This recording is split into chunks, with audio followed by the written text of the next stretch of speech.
Most people don't get stuck on the spiritual path because they lack effort. They get stuck because they apply effort to the wrong idea. The assumption is simple and rarely questioned.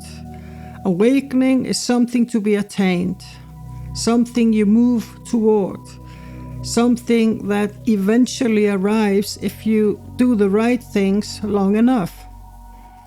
So when progress seems to stall, the response is predictable. Try harder, practice more, read more books, refine yourself further, look for better techniques, clearer explanations, deeper insights, and often none of it helps. Not because the material is wrong, not because the insights aren't true, but because you filter truth through an idea that distorts your goal. Even the best teachings become useless when you hear them as instructions to get somewhere, to achieve something. This is why the path becomes effortless only when you stop trying to produce this particular result. Before we continue, if you're ready to break free from the repeating patterns that hold you back, check out my free guide, 5 Inner Blocks That Keep You from Deep Spiritual Growth. The link is waiting for you in the top comment below.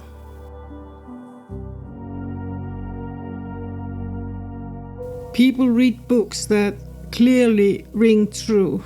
They hear explanations that make sense. They access deep states and have profound inner experiences. And still, awakening never comes. Everything feels almost complete, but never quite finished. So close. That's not because you lack the effort. It's the misunderstanding of what you're doing it for.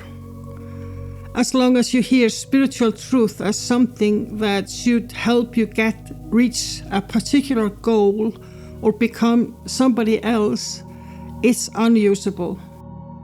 You turn it into instruction, confirmation, or another step on a path that assumes there is a destination ahead. This is where disappointment starts to creep in. You expected a grand event, bells and whistles, a dramatic shift, some unmistakable moment where everything changes and you finally know you arrived. You have attained. But this very expectation is the problem. It's not that your practice isn't good enough. It's not that you're not doing enough. It's the expectation itself that stands in the way. Because in reality, enlightenment is pretty boring.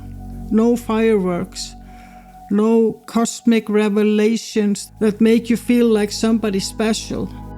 You just become nobody.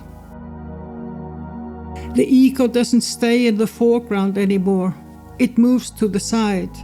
You realize you were never the ego to begin with. It doesn't go away though. You still needed to function in this world, but you realize it's not who you are. So enlightenment is a quiet process, not spectacular. You just become who you always were, but didn't know it because you were so busy trying to be somebody. This is the untold dilemma, and it keeps returning. Even after seeing that awakening is not something to attain, a subtle idea often remains that there is still something to arrive at, and inner obstacles standing in the way. That sense of somewhere and somebody exists as long as there is an I running the process.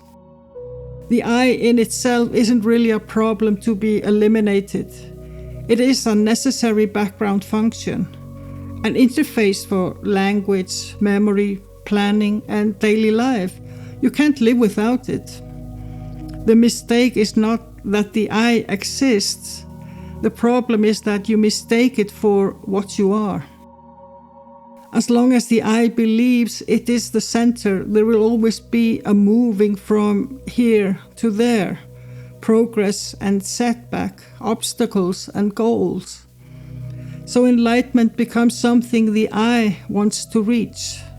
But that can't happen because enlightenment is seeing through the illusion of a separate I.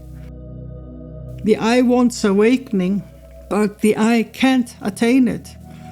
Yet awakening can still happen, but can never be an achievement of the I.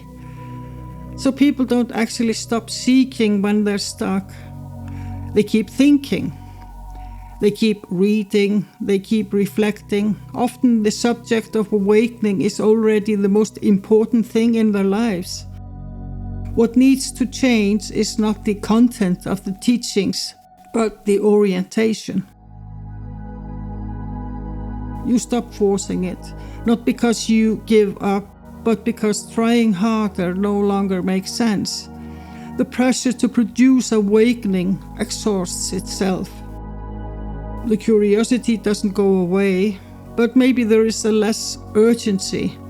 You're still paying attention, but you are not forcing things anymore. You still have the openness, but you're not sitting around waiting for some grand moment anymore. At that point, new insights still appear. Old teachings still make sense. You start to see things differently, but only because you drop the demand to attain something, not because you found a better technique. This is the effortless shift most people don't understand. Effortless doesn't mean passive. It doesn't mean doing nothing. It means stopping the compulsive attempt to force a result.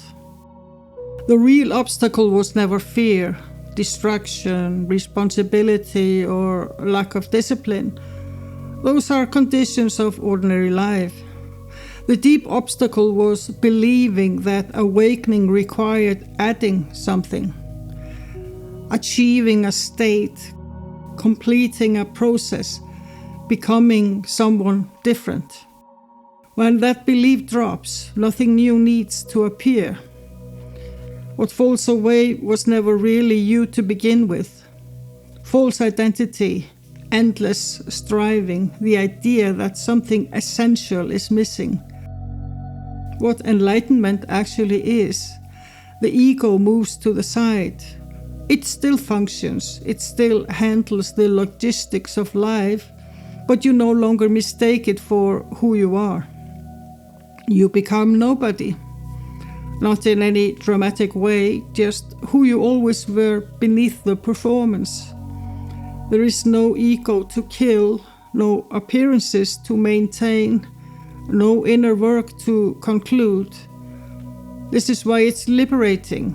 The I wanted awakening, but the I couldn't attain it. Awakening still happens, not as something the I achieves, but as seeing through that whole idea. For most people, this doesn't happen all at once.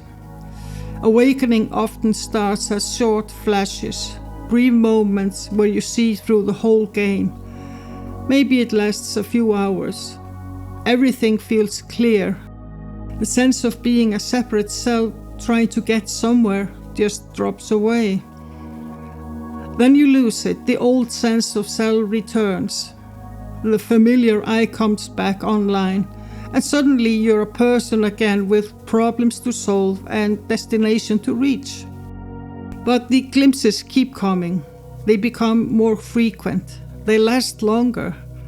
Until at some point the shift becomes permanent.